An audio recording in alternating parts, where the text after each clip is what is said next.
Existe um silêncio que não vem da paz, mas da contenção.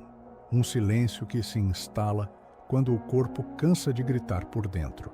É um silêncio denso, quase invisível, que esconde memórias antigas, dores não ditas, fragmentos de acontecimentos que ficaram presos no tempo e no corpo. O que não foi acolhido pela mente se alojou nos músculos. O que não pôde ser nomeado se escondeu nas vísceras. O que foi ignorado virou tensão.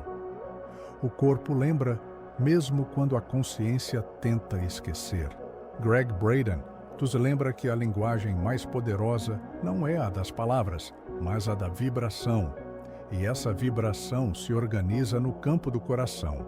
Segundo ele, o coração possui um campo eletromagnético 500 vezes mais poderoso que o do cérebro. Isso significa que nossos estados emocionais não apenas influenciam o corpo, mas o moldam.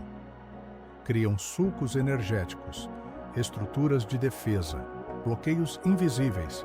E esse campo, quando ferido por traumas não processados, se contrai. E ao se contrair, fecha portas, silencia a intuição, enfraquece a fé e desacelera a manifestação.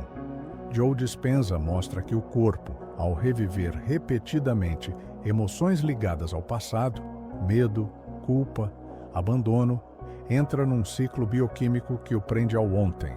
E se o corpo vibra o ontem, o futuro se torna uma repetição. Não há criação, há repetição. E o que era apenas uma lembrança emocional torna-se uma identidade. Tornamo-nos o nosso trauma. Caminhamos com ele sem saber. Respiramos com ele sem perceber. O trauma não é só o que aconteceu. É o que ficou vibrando em silêncio depois que tudo passou. Mas e se esse silêncio for o início de uma escuta mais profunda? E se o corpo, que hoje carrega peso, tensão ou sintomas inexplicáveis, estiver apenas tentando conversar com a alma? E se a espiritualidade verdadeira não for uma fuga do corpo, mas um retorno amoroso a ele? Há sabedorias ancestrais que dizem que o corpo é o primeiro templo e que toda cura duradoura começa pela presença, não pela negação da dor, mas pela coragem de senti-la com novos olhos, não pela pressa de se livrar, mas pelo gesto de acolher. A espiritualidade que cura não acontece fora do corpo, mas dentro dele. Não acontece acima das emoções, mas através delas. E talvez, ao tocar o trauma com consciência, o que se revele por baixo dele não seja dor, mas o início de uma nova vibração. O corpo não esquece, mesmo quando a mente tenta apagar. Há experiências que parecem ter passado, mas seguem vivas dentro da carne. Você muda de cidade, muda de profissão, muda até o nome com o qual se apresenta. Mas algo dentro de você continua preso a um tempo que não passou. Isso acontece porque o trauma não é apenas uma memória, é uma frequência. Ele habita o sistema nervoso como uma vibração congelada.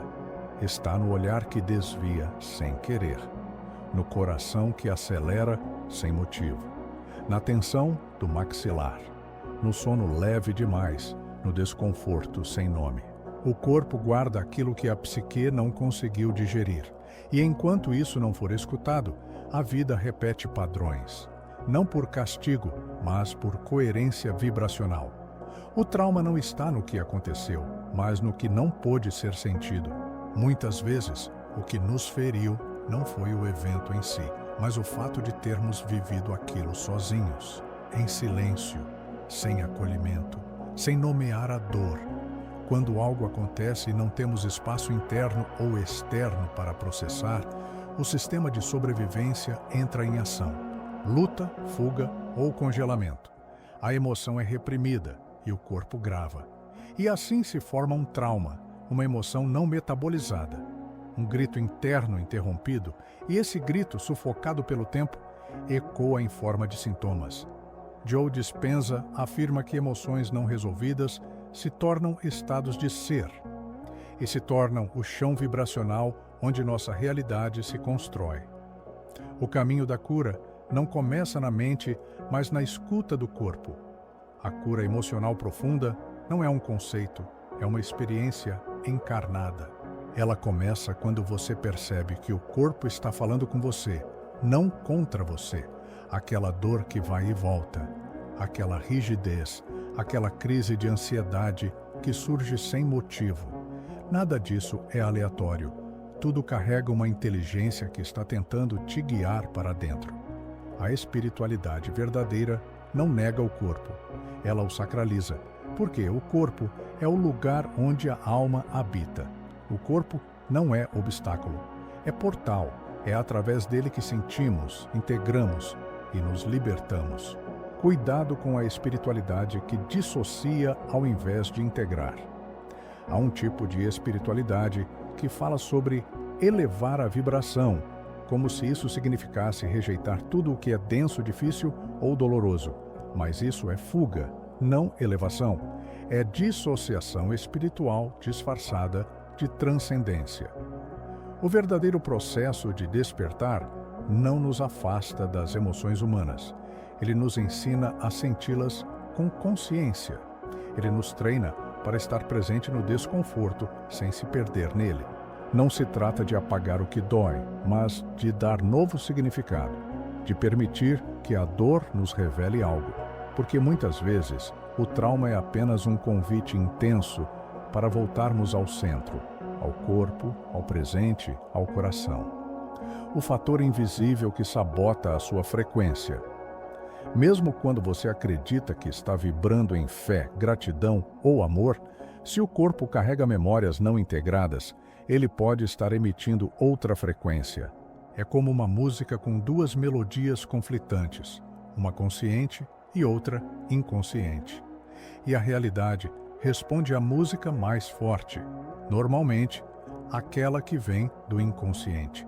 O sistema nervoso desregulado envia sinais de ameaça ao campo eletromagnético, e o campo, por coerência, atrai experiências semelhantes àquela vibração.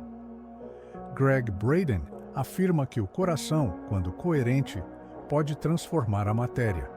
Mas, para que haja coerência, o corpo e a emoção precisam caminhar juntos, sem máscaras, sem negação.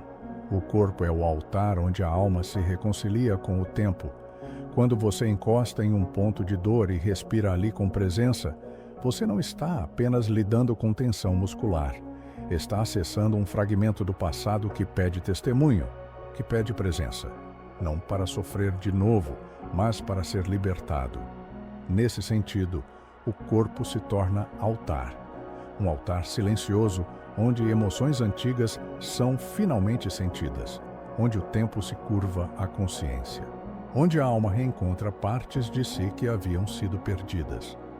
A espiritualidade, quando unida à compaixão corporal, se torna medicina, porque o amor que cura não é o que diz já passou, é o que diz eu te sinto agora e estou aqui. A cura acontece quando o corpo se sente seguro o suficiente para soltar. Não é a mente que decide quando um trauma será curado, é o corpo. E o corpo só solta quando sente segurança. Por isso, não adianta pressionar, exigir, forçar. O trauma precisa de espaço, de tempo, de compaixão, de pequenos rituais de presença, de um toque mais suave, de uma respiração mais profunda. O sistema nervoso precisa aprender, aos poucos, que o presente não é mais ameaça, que agora há acolhimento, que agora há escuta. E é nesse espaço de segurança que o corpo começa a abrir mão das defesas, a relaxar, a confiar, a se curar.